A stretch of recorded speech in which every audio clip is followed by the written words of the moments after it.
Hello, hello, hello. Good morning, good afternoon, good evening, depending on your time zone. Welcome to my channel. My name is Ogbanje Joseph. Please subscribe to this channel, share, like, as well as drop a comment on the comment section. Our lecture today is titled Business Environment. Business Environment.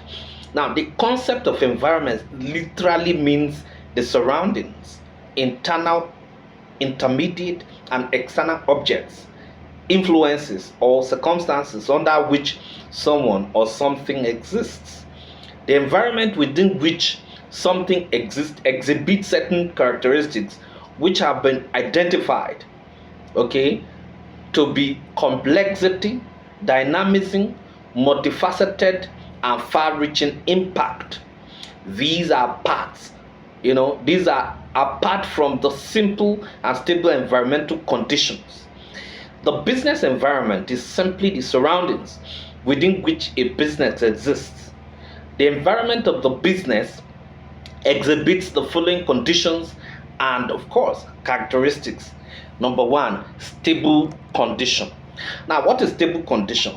This is now this environment is highly predictable, thus permitting a great deal of standardization. That is work process, skills, and output. To take place within the organization. That's okay. Then the next one is simple condition.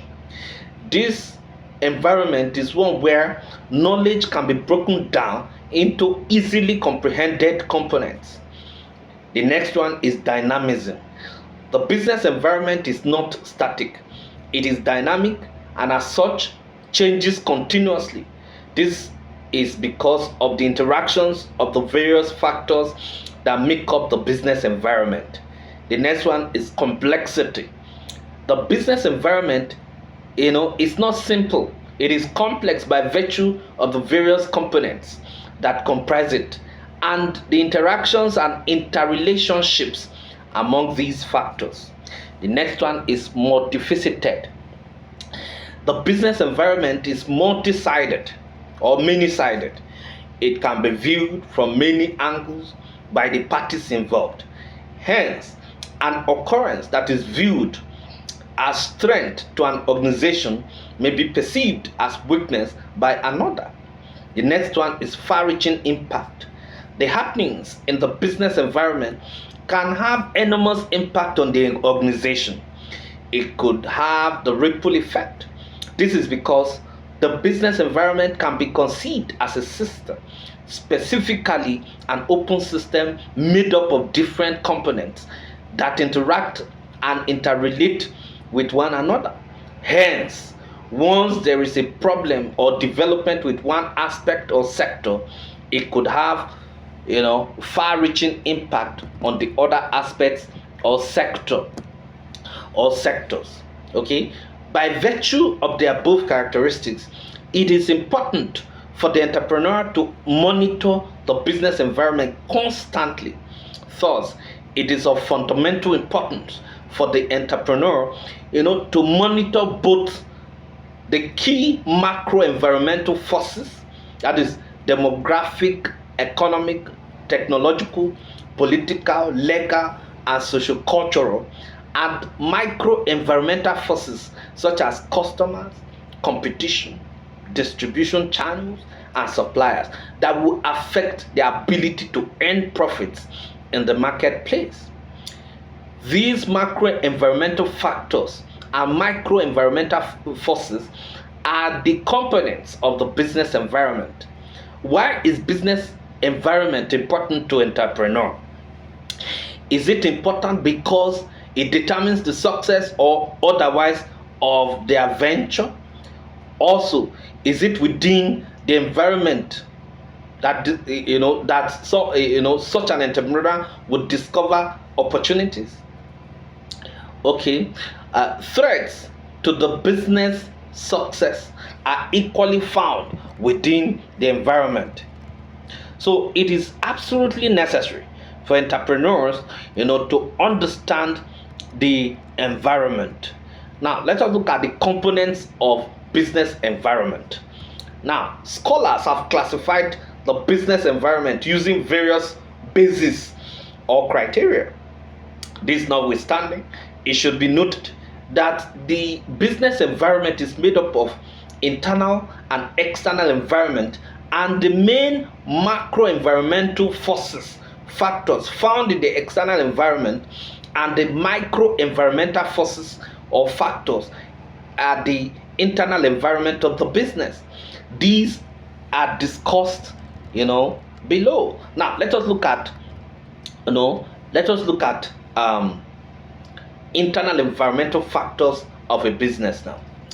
The internal environmental factors refer to those factors over which the entrepreneur has control, at least in the short run.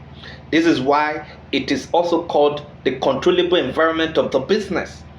The internal environment of the business is made up of all those physical and social factors within the boundaries of the business, which impact strengths or cause weaknesses of a strategic nature and are taken directly into consideration in the decision-making behavior of the business.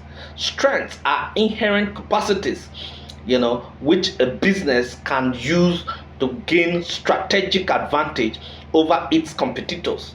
They are the internal strong points of the business, such as its core skills, competencies, and expertise. While weaknesses are inherent limitations or constraints which create strategic disadvantages. They are the internal factors that are lacking in business. A successful entrepreneur will find ways of overcoming the weakness and convert them into strength.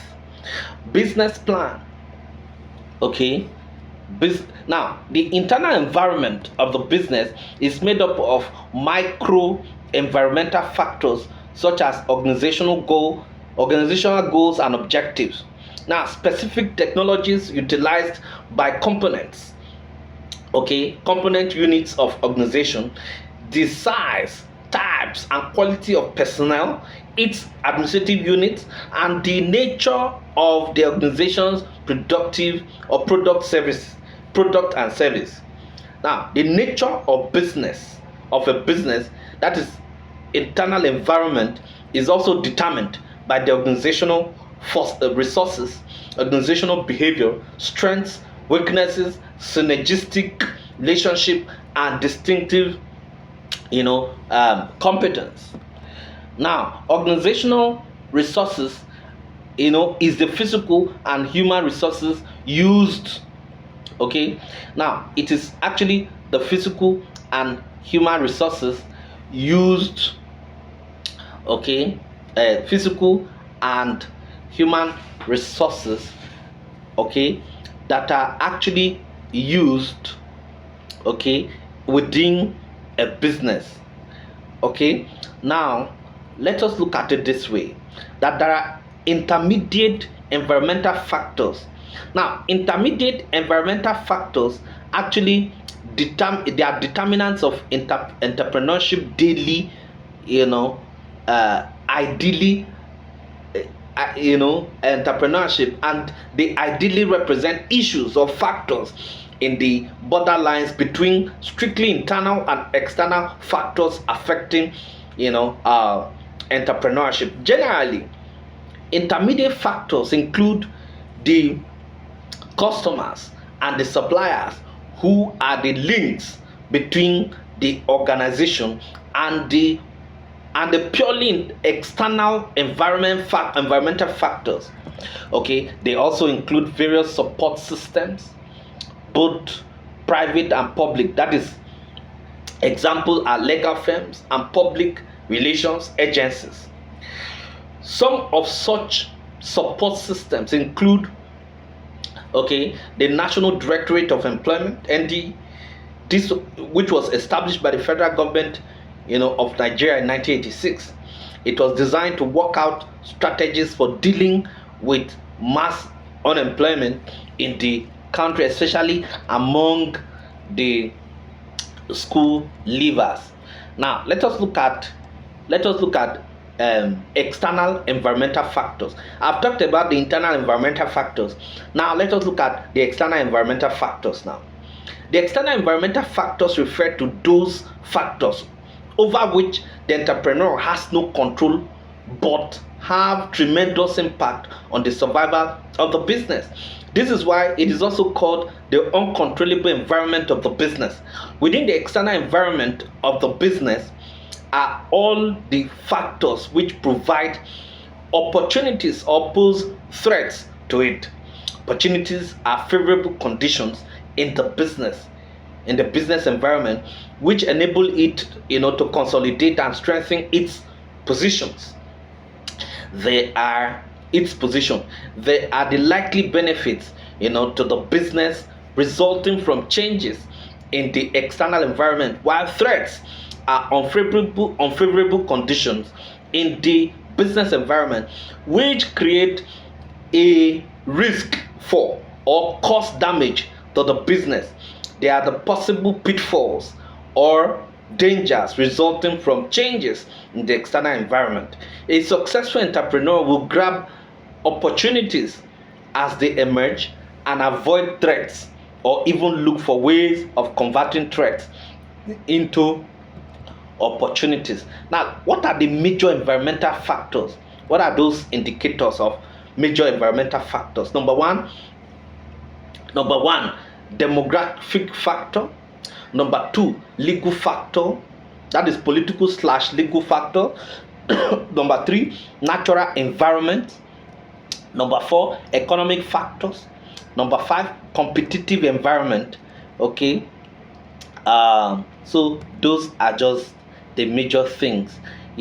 Don't forget that when you're talking about demographic factors, you're talking about markets, consumer populations. Now, the demographic factors actually deals with the composition in terms of sex, composition of the population, that is the consumer population, in terms of sex, age, income, marital status, educational levels, etc.